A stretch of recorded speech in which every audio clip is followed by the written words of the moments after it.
Alice was a girl from a little town whose life was so mundane that not even her wildest fantasies ever took her outside of her peaceful neighborhood.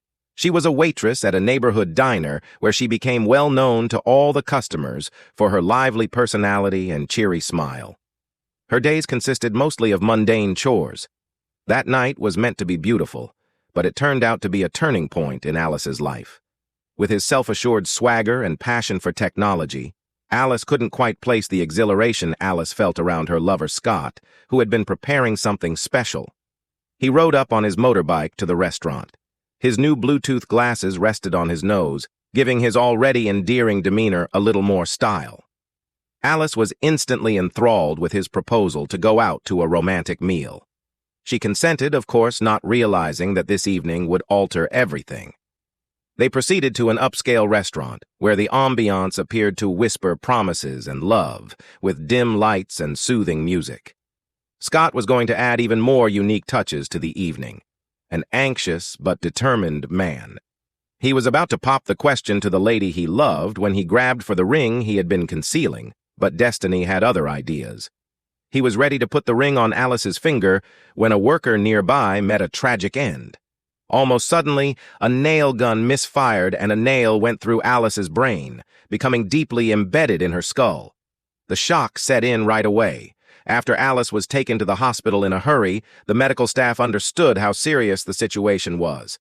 She had a deep nail buried in her brain, and the ramifications may be disastrous if she didn't have emergency surgery. The true tragedy, however, happened when Scott and Alice found out that Alice was uninsured. Neither of them could begin to pay the $150,000 needed for the operation that would either save her life or, at the absolute least, keep her condition from becoming worse. When Alice's life was in jeopardy, Scott, who had previously been so full of plans for their future, found himself forced to make an agonizing choice. How could they continue with their wedding? Alice was devastated when he grudgingly informed her that they would have to postpone the wedding. Desperate to assist, her parents volunteered to cover some of the expense of the operation, but they were determined not to give up even if their finances were far from enough. To gather the funds required for Alice's operation, Alice's parents made the decision to host a fundraising.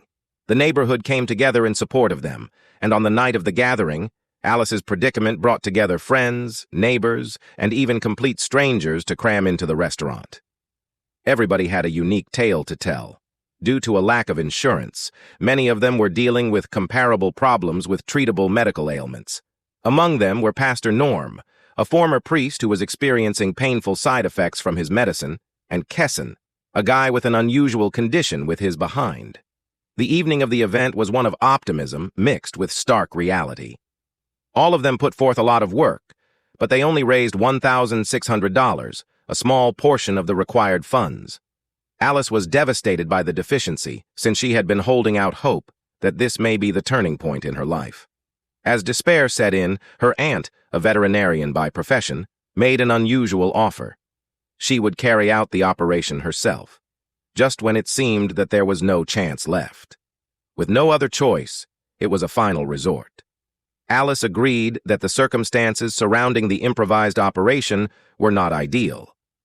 Alice's panic and horror peaked as her aunt was ready to pull the Girl Scouts were the first to take the platform and promote the moon base, making the meeting a significant occasion. They presented a strong argument for the concept with obvious passion. Alice was next in line.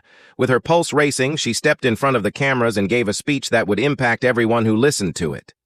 She spoke about her personal hardships and the agony of having a disease that might be cured if she had the money, but then she changed course and asked the government to accept the moon-based project, comparing it to annexing the moon to the U.S.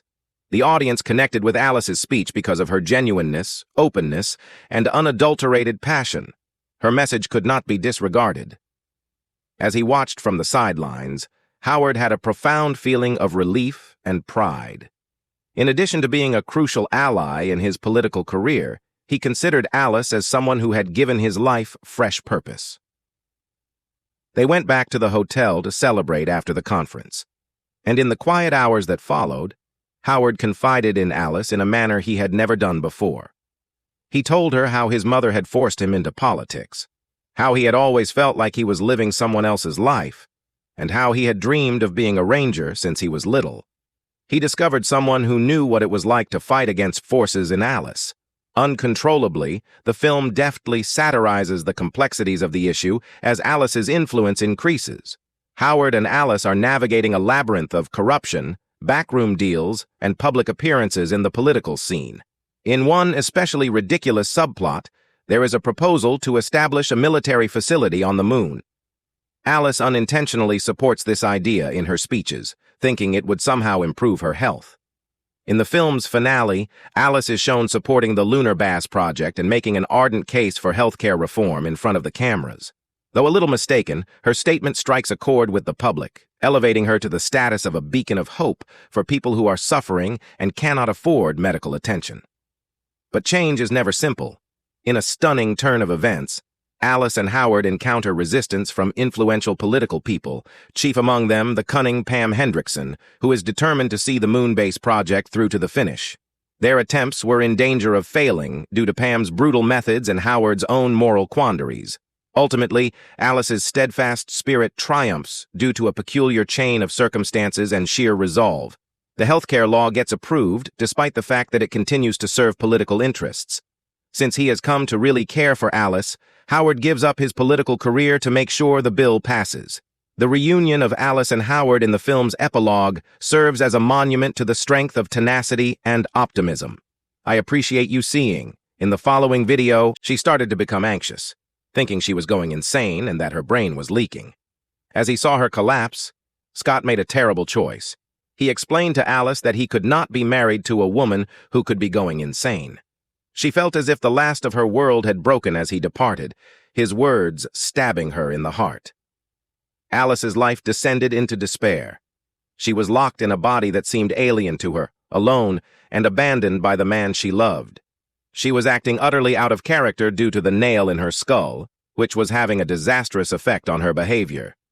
Nevertheless, Alice made new friends who stood by her side even at her lowest points.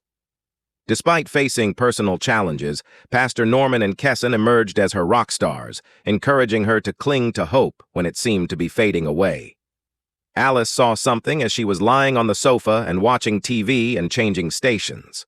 On the television, a dashing guy was speaking with passion and optimism in his voice. He was a young congressman named Howard Birdwell, and he made the vow to assist anybody in need. His genuineness struck a chord with Alice, and she decided then and there to take a step that would forever alter her life.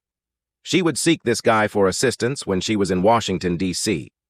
Before long, Alice, Pastor Norman, and Kesson were in the busy metropolis, far from the peaceful existence she had known her whole life. The cafe she had worked at was nothing like the congressional complex, with its towering architecture and stern-faced security. Once inside, Alice's problems seemed to follow her security, who found a nail gun in her bag and took Alice into custody. However, Kesson, who was usually fast on his feet, used his charm to divert the attention of the female security officer, enabling Alice to carry out her task. When they arrived in Howard's office at last, their ordeal was far from done. Alice waited in the hallway, waiting tensely while Howard was having a conversation with his mother on the phone. She saw flashes of the political maneuvering going on. P. Hendrickson, the politician who had once been an astronaut, strolling past, and a lady coming into Howard's office to talk about a proposal to establish a military facility on the moon. Alice felt more uncomfortable as she saw more, but she was determined not to let these setbacks stop her. Alice saw Howard spilling her guts when he eventually came out, telling him about the nail in her skull, her financial difficulties, and the desperation that had brought her to ask for his assistance. Though sympathetic to her situation, Howard was also realistic about his limits as a rookie congressman and understood that he couldn't alter the legislation on his own. After explaining that he was constrained by the commands of people in positions of authority above him, Alice became discouraged and, in a moment of annoyance, startled them both by kissing him without thinking. Despite the peculiar circumstances, Alice and Howard had a connection. Her unpredictable nature, her unfiltered emotions, and her seemingly intense style of living life drew him in. As they spent more time together, Howard saw that Alice had a certain charm and that she might support him in his own political endeavors, He thought her charm and sincerity would be able to change people's minds, so he encouraged her to come on TV to advocate for the lunar base project. As she was ready to walk into the limelight, Alice, who was not acquainted with the initiative at all, agreed that she trusted Howard and, more significantly, that she believed in his pledge to help develop a new legislation that would provide health care for people in need. Alice found it difficult to control her feelings. She was under a lot of strain, and the nail in her skull still had the potential to cause her to behave out in ways she couldn't control, but she was able to control herself thanks to her friend's support.